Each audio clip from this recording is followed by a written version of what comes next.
Bonjour. Georg Wilhelm Friedrich Hegel. Leçon sur la philosophie de la religion, tome 4.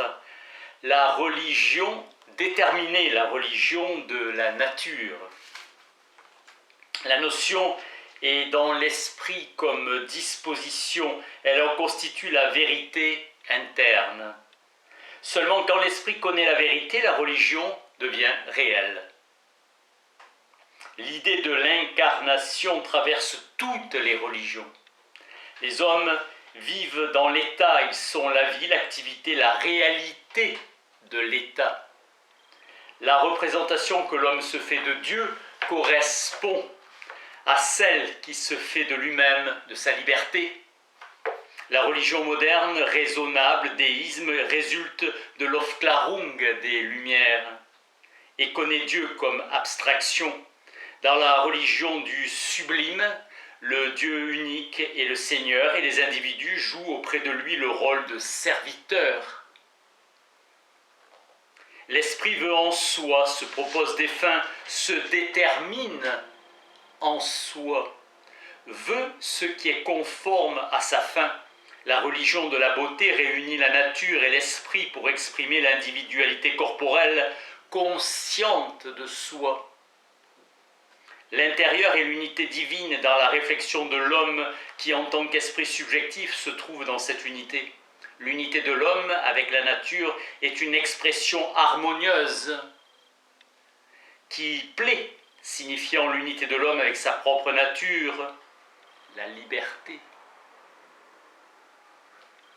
La notion de religion est notre pensée, idée, rapport de la conscience de soi à Dieu. La notion abstraite, métaphysique de Dieu est l'être simple et pur. Parménide l'a exprimé comme idée pure de l'être.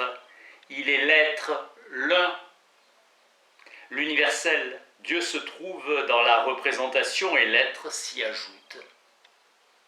L'être est l'immédiat. Seul l'homme qui pense est religieux. Parménide dit l'être ne convient qu'à l'un et l'être est tout. Adorer un animal est pour nous nécessairement méprisable, avilissant. Aussi les Péruviens avec leur culte du soleil et de la lumière, de même adorer un homme ici présent comme des dieux. L'universel est l'unité substantielle, le particulier n'est que du côté de l'individu. La nature représentée comme Dieu, c'est le spinozisme. Et Hérodote parle déjà de la magie chez les nègres d'Afrique, prêtres qui se nomment Singili ou chaman chez les Mongols. C'est surtout de la pluie qu'ont besoin les peuples. Si elle tarde à venir, les magiciens doivent la procurer.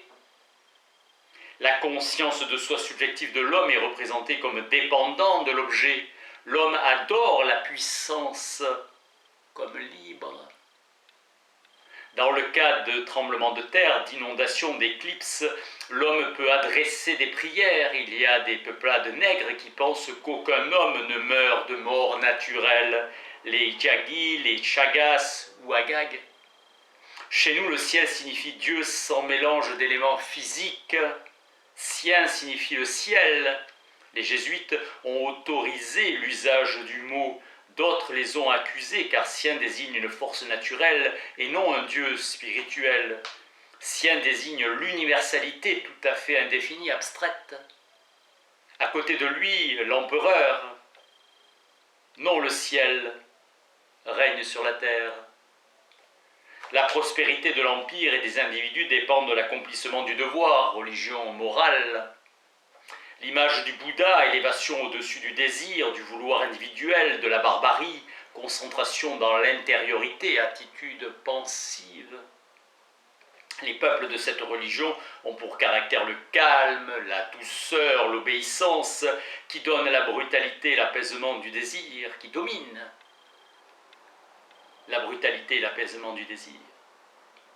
Dans la religion du faux, la fin dernière et suprême est le néant, le non-être.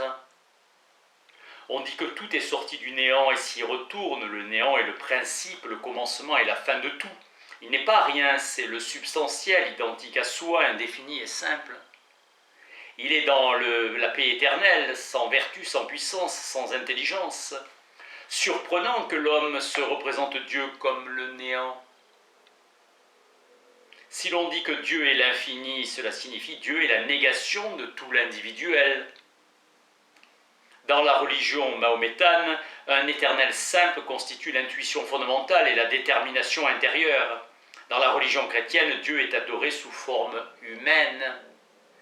On y contemple l'être divin dans l'homme qui a souffert, qui est mort, qui est ressuscité, homme qui a revêtu la forme de l'esprit.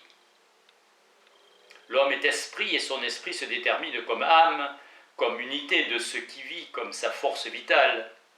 Schelling appelle Dieu l'intelligence intuitive. Dieu est l'intelligence, Dieu est la substance une, absolue. Dieu est posé comme puissance seulement avec la subjectivité. Le culte rapport dans la connaissance de soi. L'activité religieuse est une activité essentielle. L'histoire d'Osiris est celle du soleil, le Nil étant le principe de la fécondation, du changement. Le Nil doit monter pour inonder le pays. Le peuple égyptien est énigmatique. Merci.